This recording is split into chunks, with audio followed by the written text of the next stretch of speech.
Deus abençoe a todos. Esquece um pouco agora o celular, irmão. Esquece um pouco agora os problemas lá de fora. O Senhor te pede 45 minutos da sua atenção. Porque eu creio numa palavra que transforma. Eu creio numa palavra que liberta. Eu creio numa palavra que dá destino. Eu creio numa palavra que nos direciona aquilo que Deus quer tratar conosco. Mas assim como foi cantado aqui sobre o carpinteiro, ele está à porta e ele não arromba a porta, ele não mete o pé na porta.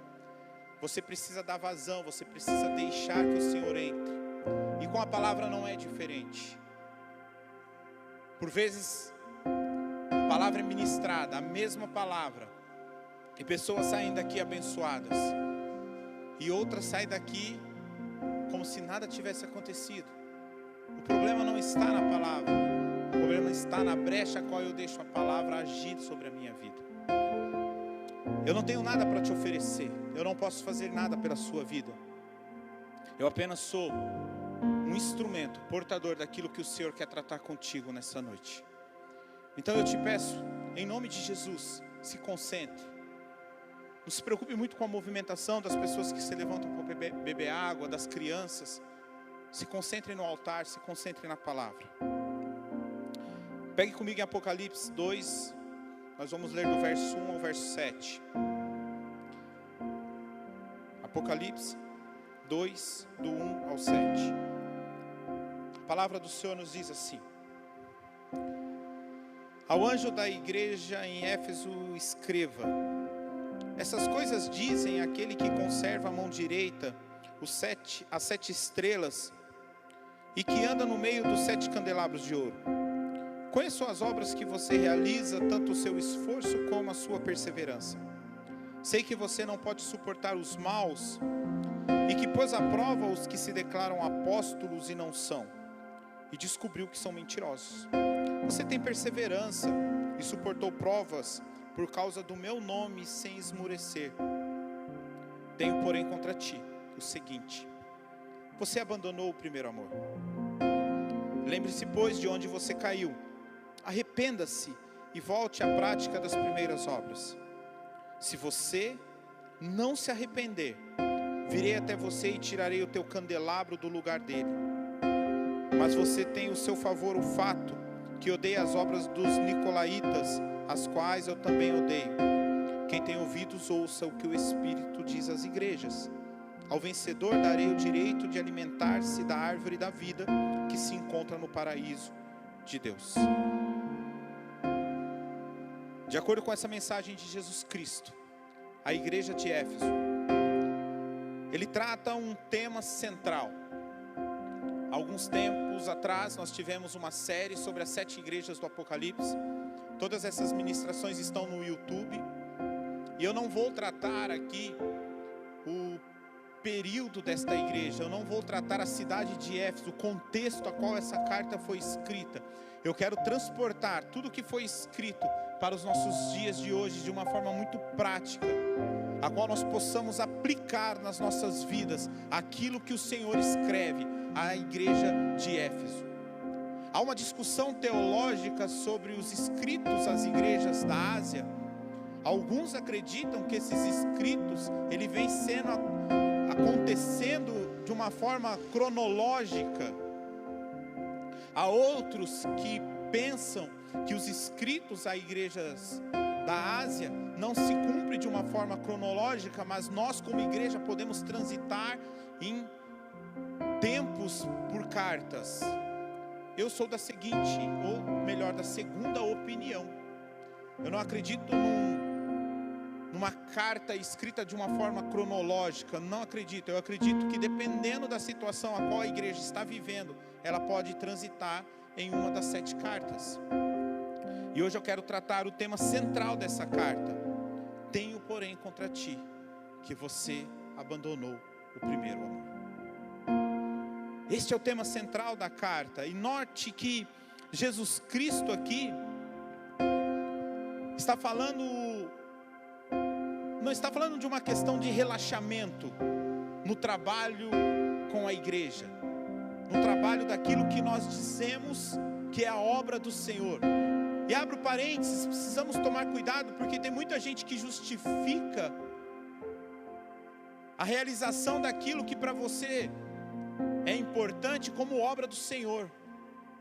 Tem muita gente se justificando, mas o que você está fazendo não é nada mais do que inflar o seu ego, não é obra do Senhor.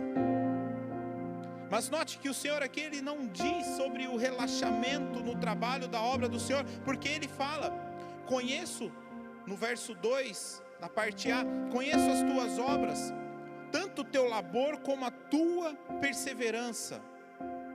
E a palavra labor aqui no grego é kopos, que de acordo com a concordância de Strong, está dizendo que é um intenso trabalho. Então veja que o Senhor fala que esta igreja, ela trabalha de forma intensa. O Senhor Jesus não está cobrando desta igreja uma queda de produtividade. O que Ele está cobrando aqui é a queda da falta do primeiro amor. Perder o primeiro amor não é apenas ter uma crise de desânimo.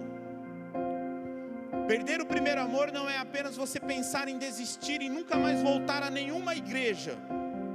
Porque, não só isso, porque veja, o Senhor Jesus, Ele até elogia a persistência dos cristãos de Éfeso. E tens perseverança, e suportaste as provas por causa do meu nome, e não vos deixasse esmorecer. A perca do primeiro amor não é apenas um momento de crise no trabalho e dedicação ao Senhor. Portanto, a perca do primeiro amor é tratado nessa carta como uma queda, como um pecado que necessita de arrependimento.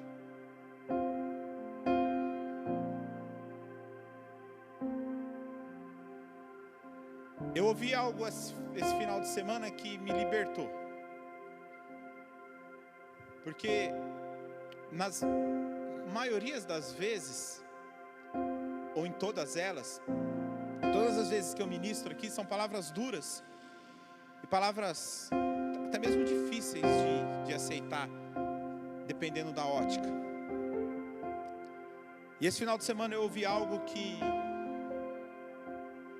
o Espírito Santo me disse através da vida de uma pessoa, em que eu não tenho que me mover por aquilo que as pessoas pensam, mas por aquilo que o Senhor pensa.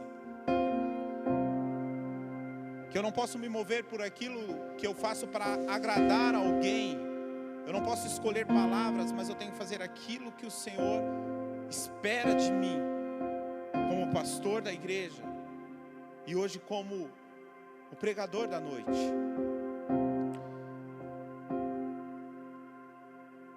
E essa palavra aqui, ela vai talvez te confrontar mais uma vez.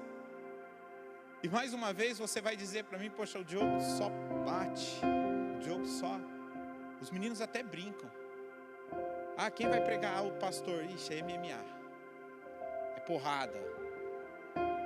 Mas nós estamos fundamentando algo, e nós precisamos entender que não é a questão de bater. Muita gente confunde palavras duras como eu estou apanhando. Não, deixa eu te dizer uma coisa. Palavras duras te trazem luz, caminho, direcionamento. Eu vim do Reteté, irmãos. Eu vim da igreja que gosta do movimento, e glória a Deus por isso. Mas quantos irmãos e aqueles pregadores que faziam barulho, rodopiavam, saía do púlpito igual um helicóptero, irmão. Entregava profecia para meio mundo da igreja, e glória a Deus por isso, eu creio nisso. E as pessoas saíam falando assim: a palavra foi uma bênção, o culto foi uma bênção. E eu falava assim: o que foi pregado? Não sei, mas foi uma bênção. Isso não traz luz, irmão. Isso não traz direcionamento. E você está numa casa que caminha dentro de um cunho profético, que te traz destino, que te traz direcionamento. Você não está num lugar que não é spa, irmão, que você vai sair daqui relaxadinho. Aqui é um lugar onde aponta para um destino profético. E a palavra de Deus me diz que o céu, ele é ganhado à força, é com luta. E essa noite o Senhor quer te direcionar mais uma vez. Então o Senhor trata aqui a perca do primeiro amor como uma queda, como um pecado, e diz a palavra do Senhor que isso necessita de arrependimento. Eu vejo muitas pessoas se dedicando ao trabalho, a vir à casa do Senhor, mas já perderam a paixão, fazem por hábito, fazem por rotina, fazem por medo de inferno, fazem coisas talvez mirando um galardão. O Senhor Jesus tão pouco está exortando esta igreja, que eles não o amam mais. Não é isso. Não se trata de uma falta completa de amor, pois havia amor. No entanto, o amor dessa igreja perde a intensidade. Não era mais o amor que Jesus esperava deles. E é por isso que Jesus exorta esta igreja. E por que nós perdemos muitas vezes esse primeiro amor? O primeiro amor, irmão, entenda, ele é como um fogo, como uma lareira. Se eu alimentar essa lareira com lenha, esse fogo sempre vai estar aquecido, sempre pronto a me receber em dias frios, em dias escuros. Mas se eu começo a não alimentar este fogo, se eu esqueço de colocar a lenha, o fogo ele vai se apagando, e ele vai diminuindo a sua intensidade, o seu calor. O nosso primeiro amor, ele precisa ser alimentado todos os dias. Todos os dias temos que ter como hábito de oração: Senhor, renova em mim o meu primeiro amor. Senhor, renova em mim, Senhor, aquele dia a qual eu te conheci, aquele dia a qual, em meio a tantas tempestades, eu levantei a minha mão e me trouxe paz. Sabe aquela paz que excede todo entendimento? Irmãos, eu vejo crentes que conhecem a palavra de Deus, conhecem a Bíblia de capa a capa, mas andam por aí todos atordoados diante da situação que está acontecendo lá fora. Ei, a palavra do Senhor diz que no mundo nós teremos aflições, mas a palavra também diz: tem de bom ânimo, pois eu venci o mundo. A palavra do Senhor diz que em dias nós passaremos pela água e pelo fogo, mas Ele estará conosco. Então eu vejo crentes que andam aí atordoados, que conhecem esses versículos de ponta a ponta, irmãos. Mas sabe o que falta? O primeiro amor, a paz que excede todo entendimento.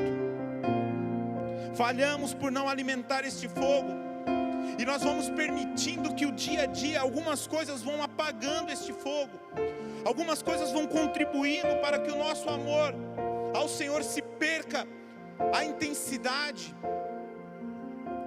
São muitas coisas, mas nessa noite eu quero aplicar 4 delas: o convívio com o pecado, a falta de profundidade, a falta de tratamento e as distrações.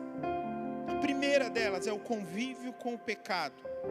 O Senhor Jesus diz em Mateus 24:12: e por se multiplicar a iniquidade, o amor de muitos se esfriará.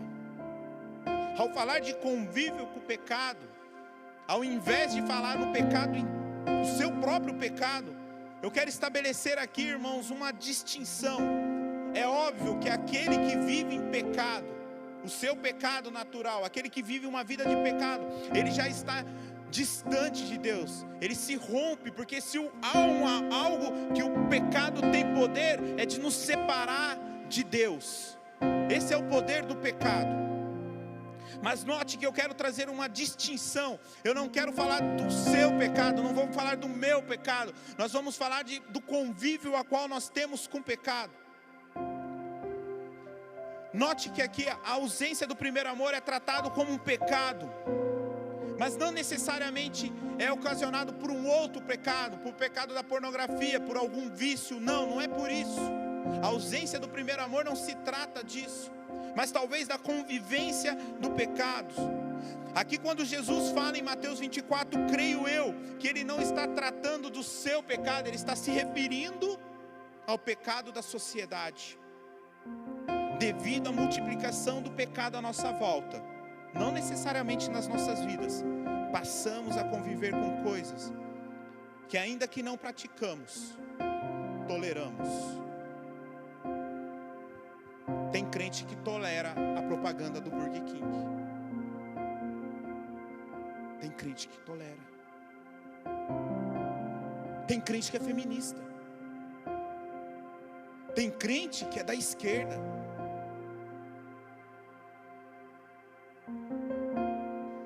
Começamos a viver com o pecado e aquilo vai esfriando o nosso primeiro amor.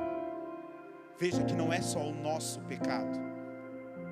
Precisamos ter cuidado de não nos acostumarmos com o pecado à nossa volta.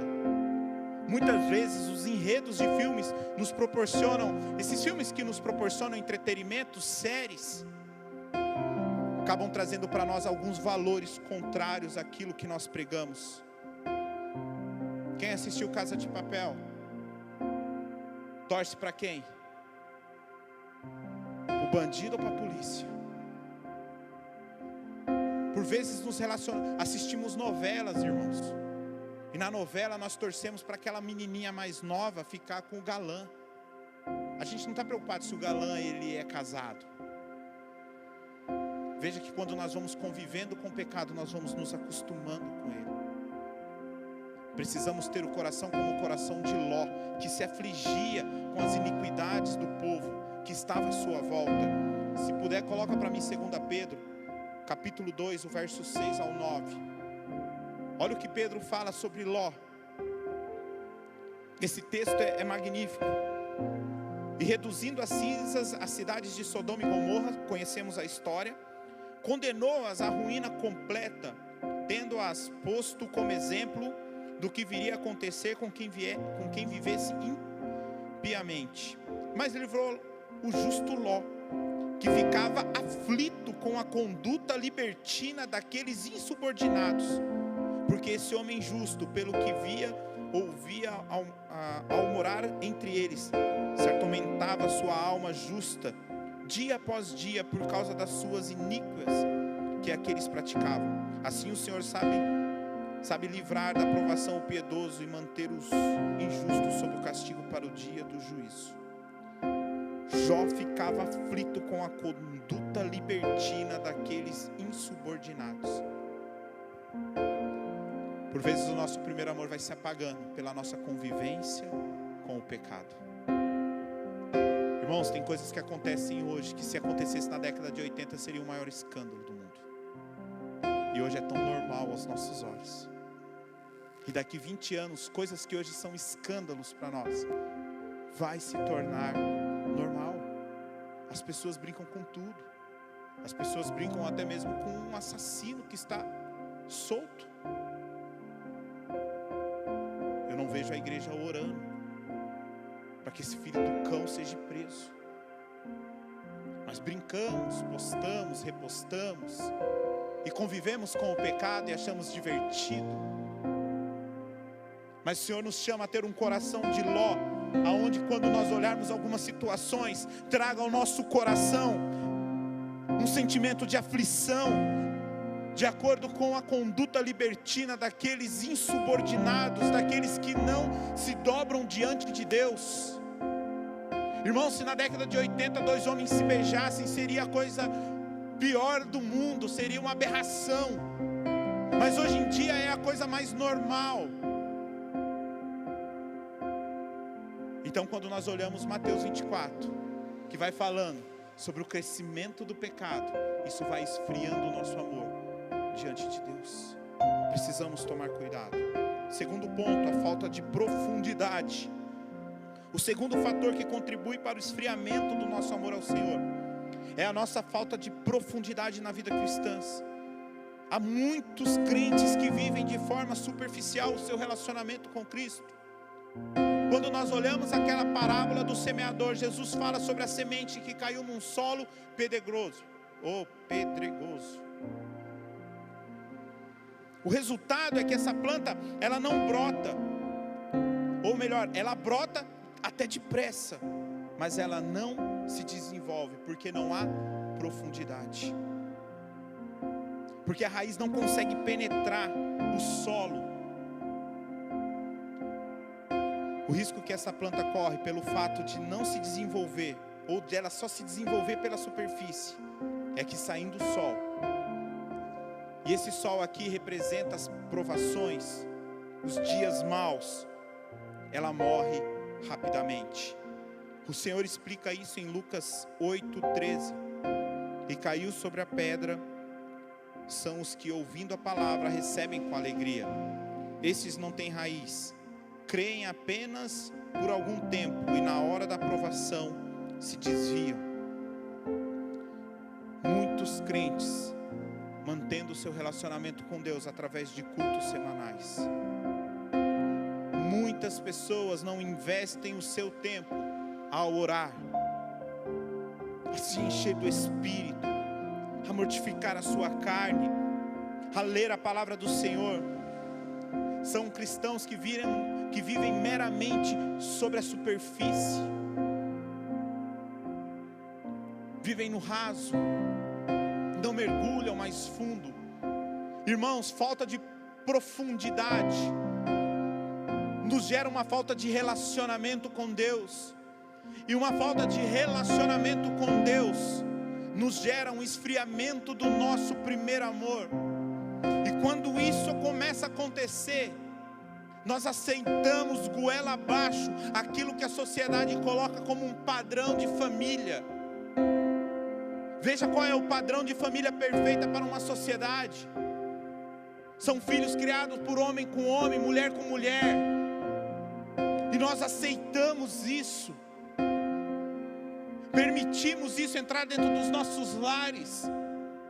Sabe por quê? Porque você não tem com que confrontar o teu filho quando ele te fala algo a respeito disso. Você não sabe citar um versículo bíblico da Bíblia que diz que é pecado, que esses não herdarão o reino dos céus. Irmãos, não é brincadeira. Pais, nós fomos chamados para sermos aqueles que conduzimos os nossos filhos a um relacionamento íntimo com Deus. Mas não adianta você falar, não adianta você enfiar a goela abaixo. Você precisa ser o exemplo dentro da tua casa. E aí nós vamos nos esfriando.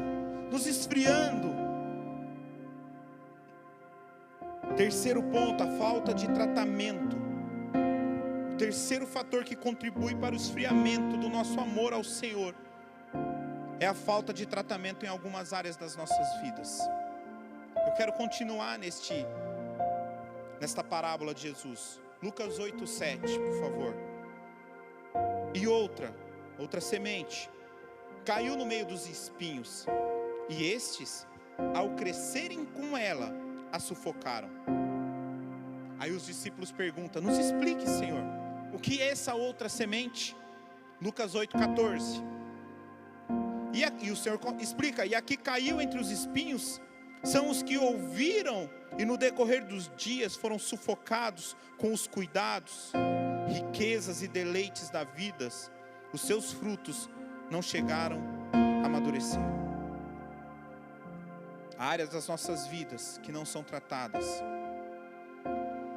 Parece ser nocivo. Não vou liberar o perdão. Imagina. Capaz que o Senhor vai levar isso em consideração. Não vou tratar essa área. Não, para que falar com o pastor sobre isso? Deixa para cá. A palavra não diz assim: esquecer e será perdoado. A palavra diz: confesse, e aí será perdoado. Confesse e deixe. Não é esquecer e deixe, é confessar.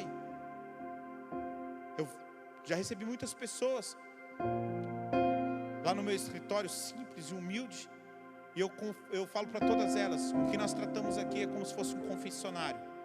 Quem já confessou com o padre sabe como é que funciona. O padre não pode falar nada do que é falado ali, e nós tratamos da mesma forma. Mas tem pessoas com medo de confessar pecados, tem pessoas com medo de pedir perdão, e aí isso daí vai trazendo um esfriamento. Não trata algumas áreas da sua vida, vai empurrando o casamento da forma que está, com a barriga, vai tratando a criação dos filhos com a barriga, Vai tratando a sua vida com Deus com a barriga, não trata algumas áreas da sua vida. Irmãos, a palavra do Senhor nos chama a uma liberdade em Cristo Jesus. Você tem que andar como livre, como uma pessoa liberta através de Cristo.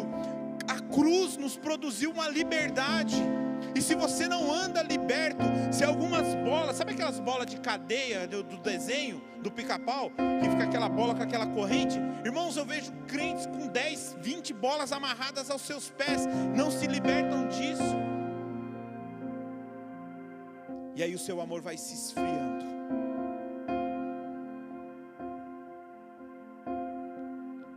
A queda espiritual nunca é um ato instantâneo. Entenda isso. A nossa queda espiritual nunca é algo instantâneo. Hoje você está no poder e amanhã você acorda só o bagaço, não quer mais saber de Deus. Não é assim. É um processo que envolve repetidas negligências da nossa parte. E são essas mesmas inocentes negligências que nos vencerão depois. O seu esfriamento não é de um dia para a noite. O seu esfriamento são coisas na sua vida que você não vai tratando. Uma situação com o irmão na igreja você não trata, uma situação com a sua esposa você não trata, uma situação com o seu filho você não trata, e aí você não vai tratando, e isso vai te gerando marcas, dores, feridas. E a palavra me ensina que só pode libertar aquele que é liberto, só pode sarar aquele que é sarado. Não é a oratória, é o espírito que você porta. Não se iluda com oratória em altares. Qual é o espírito que essa pessoa porta? Precisamos nos tratar, irmãos. Quarto ponto, e esse é para arrebentar. Esse, Satanás está nadando de braçada, que são as distrações. Diferentemente do cristão que está travando uma luta contra o pecado, o cristão que costuma ser enredado pelas distrações é, de via regra, alguém que não tem cedido ao pecado, mas ele perde o seu alvo, ele se distrai com coisas, sejam coisas até mesmo lícitas, coisas que não são pecado. A Bíblia diz que quando Moisés foi libertar o povo no Egito, o faraó mandou aumentar o trabalho daquele povo, para que eles esquecessem a ideia de adorar a Deus. Então o faraó falou: vamos trazer mais uma distração, vamos distraí-los mais com o trabalho, para que eles não adorem a Deus. Coloca para mim Êxodo 5, do 5 ao 9. Êxodo 5, do 5 ao 9. Disse também o faraó: o povo da terra já é muito, e vós os distrais das suas tarefas. Neste mesmo dia, pois deu ordem a Faraó aos seus superintendentes do povo e aos seus capatazes, dizendo: daqui em diante não torneis a dar palha ao povo para fazer tijolos como antes. Eles mesmos que vão ajuntar para si a palha, e exigem deles a mesma quantidade de tijolos que antes faziam. Nada diminuis dela. Então estão ociosos, e por isso clamam: vamos e sacrificamos ao nosso Deus. Agrave-se o serviço sobre esses homens, para que neles se apliquem e não deem ouvidos a palavras mentirosas. O povo ganhava palha, e junto com a palha ele ia lá e produzia o tijolo para construir as obras de Faraó. E o Faraó falou: olha, faz o seguinte, eles não vão só amassar o barro, agora eles vão ter que ir lá e buscar a palha. Aumenta o trabalho dele, dá mais uma distração para o povo, porque se o povo tiver mais distração, Faraó é enfático em dizer: o povo não vai querer adorar a Deus. O povo não. E o que é adoração? O que é culto, irmão? É relacionamento com Deus. Faraó falou assim: olha, eles vão ter que buscar a palha, porque aí eles não vão ter tempo, eles vão ficar mais cansados, e exija deles a mesma quantidade de tijolos. Este quarto ponto, no meu entendimento, ele é o mais pesado. Infelizmente, o fator da distração tem trago para a nossa igreja um esfriamento. E veja que eu não estou falando de cristãos meia boca, não. Estou falando de pessoas sinceras. Pessoas que têm responsabilidades, ministérios. Pessoas que não cedem à pressão do mundo, ao pecado lá fora. Pessoas que lutam contra o pecado, mas mesmo assim se cedem para as distrações. Há uma parábola muito legal da grande ceia. E Jesus revela aqui nessa parábola que algumas pessoas perdem a consciência do convite de Deus por causa das distrações causadas por coisas lícitas, que podemos considerar como bênçãos divinas, irmãos. Eu não tenho tempo para ler, mas leia na sua casa. Está em Lucas 14, do verso 15 ao verso 24. Conta a parábola que um senhor, ele faz a grande ceia, e ele manda o seu servo convidar pessoas para participarem desta grande ceia, desta grande festa. E uma pessoa fala assim: olha, eu não posso porque eu adquiri terras e eu preciso lá cercar as minhas terras, eu preciso cuidar das minhas terras. O outro fala assim: olha, eu não posso ir porque eu comprei mais gado, comprei mais rebanho, e eu preciso guardar o meu rebanho, eu preciso preparar o meu rebanho para que aumente a produção. Um outro fala assim: olha, eu não posso ir para a grande ceia, eu não posso ir para a grande festa, por quê? Porque eu vou me casar. Isso, irmão, até mesmo casamento, uma instituição divina, portanto é uma bênção da parte do Senhor, pode se tornar uma distração e pode atrapalhar a nossa dedicação ao Senhor. Irmão, é pecado você comprar terra, é pecado você aumentar os seus gados, é pecado você se relacionar com uma pessoa? Não. Mas quando isso nos rouba do Santo dos Santos, quando isso nos rouba de um relacionamento com Deus, olha o que o Senhor está dizendo. Até mesmo o serviço prestado dentro da igreja pode se tornar uma distração. Você pode vir limpar a igreja, você pode pregar, você pode cantar, você pode ensaiar, você pode fazer tudo aqui dentro. Mas como está o seu relacionamento com Deus? A sua intimidade com o Senhor? Como está o primeiro amor? Encontramos uma outra advertência do próprio Senhor Jesus Cristo em Lucas 10, 38, 14, aonde Maria estava aos seus pés, e Marta estava, creio eu que Marta estava ali preparando um almoço, limpando a casa, lavando a louça, arrumando a mesa, e ela começa a se queixar porque ela está fazendo isso sozinha. Creio eu que Marta não estava só limpando, arrumando a casa, penso eu que ela tinha uma boa motivação de preparar um bom ambiente para receber o Senhor Jesus, ser uma boa anfitriã. Veja, irmãos, como eu disse, até mesmo bons motivos podem nos tornar distrações nas nossas vidas, nos nossos chamados. Bons motivos podem nos roubar do primeiro amor ao Senhor. Respondeu-lhe Jesus em Lucas 10, 41, 42: Marta, Marta, andas inquietas e te preocupas com muitas coisas. Entretanto, pouco é necessário, ou mesmo uma só coisa. Maria, pois, escolheu a parte boa, e dela não lhe será tirado. Uma coisa só é necessária. Nada, absolutamente nada é mais importante do que a nossa concentração em buscá-lo sem nenhuma distração. Precisamos vigiar em relação a todas as coisas, até mesmo as coisas boas, lícitas, que podem ser consideradas como uma bênção em nossas vidas, mas essas coisas não podem nos distrair, não podem tirar o nosso foco, que é Jesus. Está entendendo, irmão?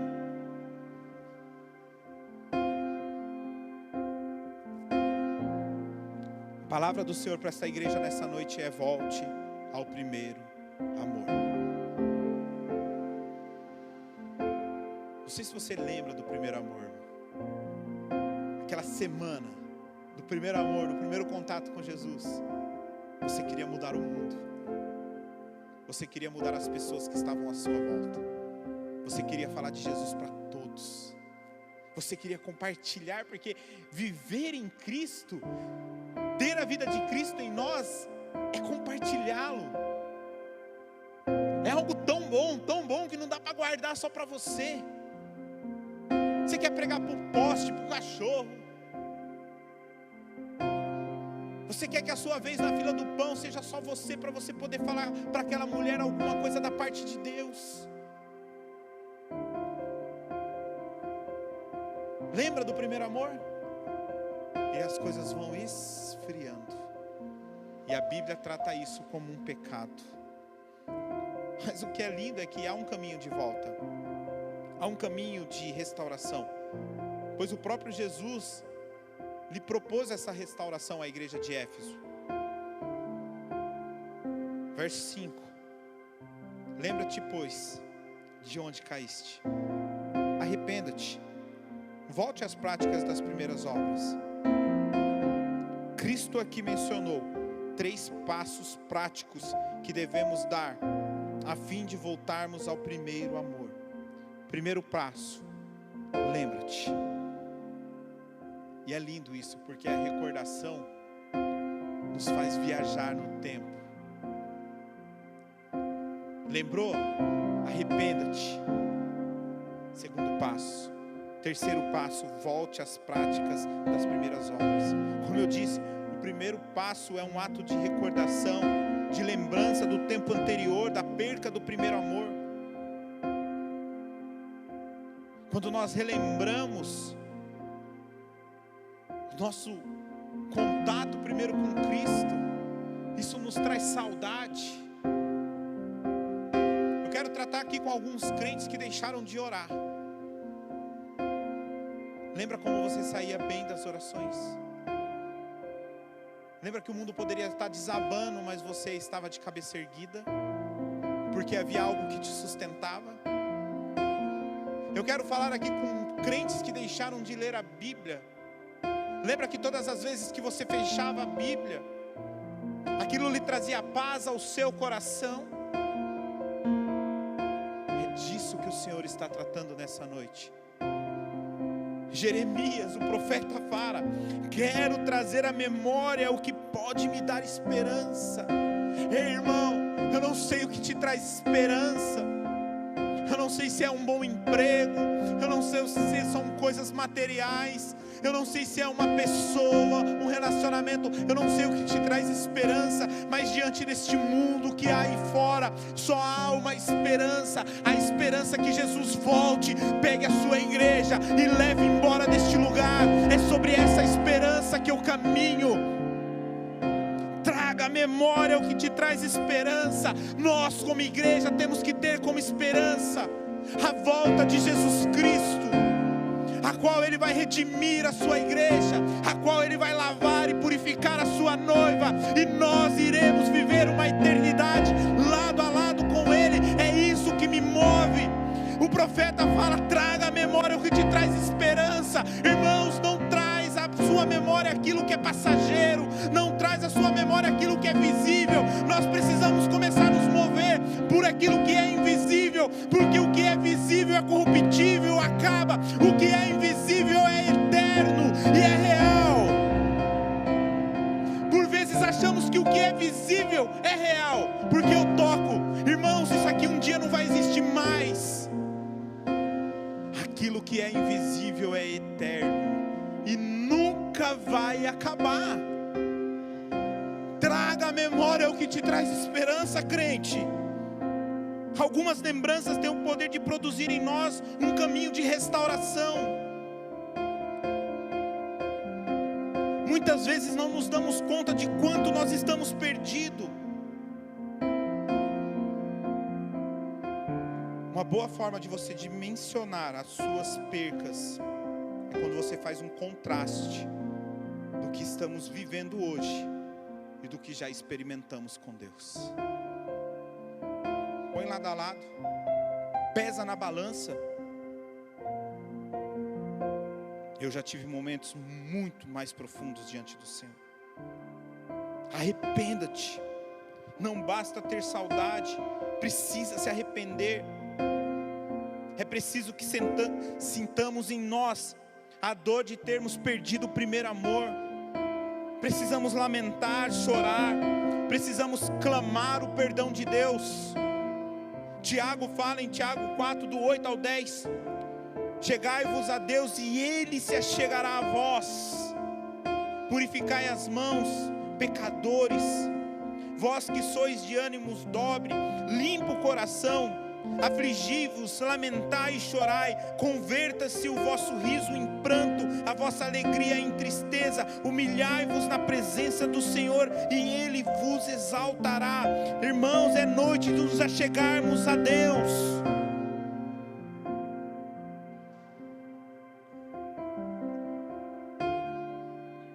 Há um conselho da parte do Senhor a Éfeso: volte à prática das primeiras obras. E talvez você fale, poxa, bem que o irmão Zezinho devia estar aqui hoje. Rapaz, essa palavra aí, porque ele está meio cambaleando, né? Nossa, pregava tanto, cantava tanto e agora não faz mais nada. Nossa, bem que a irmã Mariazinha podia estar aqui hoje, né? Irmãos, dentro da eternidade o Senhor separou esse dia para tratar comigo e com você. É com nós. Volte às práticas da primeira obra. Portanto, não basta apenas revivermos as lembranças e chorarmos. Temos que voltar a fazer o que nós fazíamos e abandonar o que estamos fazendo agora. Jesus não protesta contra esta igreja, dizendo que ela não o ama mais. Jesus protesta porque Ele diz, você não me ama como antigamente. E se isso bater dentro do teu coração, irmão, é com você que o Senhor quer tratar essa palavra. Tenho, porém, contra ti, não que você não me ama, você até fala do meu nome, você até lembra de mim nos dias de perrengue, você até esboça uma oração. Eu tenho contra ti, é que você não me ama mais como você me amava antigamente. É tempo de resgatarmos o nosso amor ao Senhor e lhe dar nada menos do que um amor total. Que possamos sempre nos apossar da graça do Senhor para vivermos intensamente a nossa obediência ao maior mandamento. Uma certa vez chegaram para Jesus e falaram, mestre, pode subir o pessoal do louvor, por favor? Qual o maior mandamento entre todos da lei de Moisés? E o Senhor Jesus falou, eu resumo toda a lei em 2 mandamentos. E o maior sempre é aquele que vem primeiro. Amarás o Senhor teu Deus com todas as suas forças, com todo o seu entendimento. Amarás o Senhor teu Deus com tudo aquilo que você tem, com todos os seus dons. Amarás o Senhor teu Deus de toda a tua vida. Este é o maior mandamento.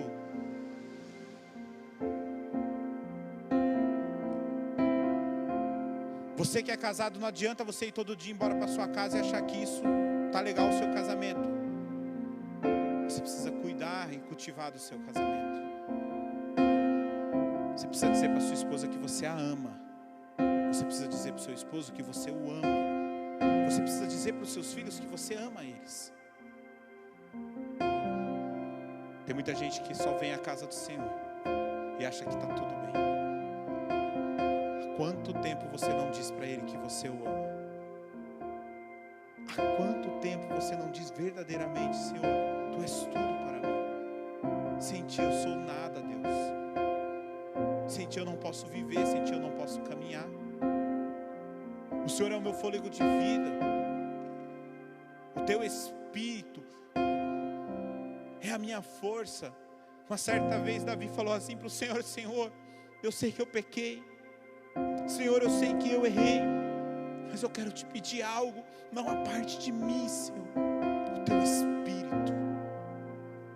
É noite de dizermos isso ao Senhor. Fique de pé para parecer que está acabando.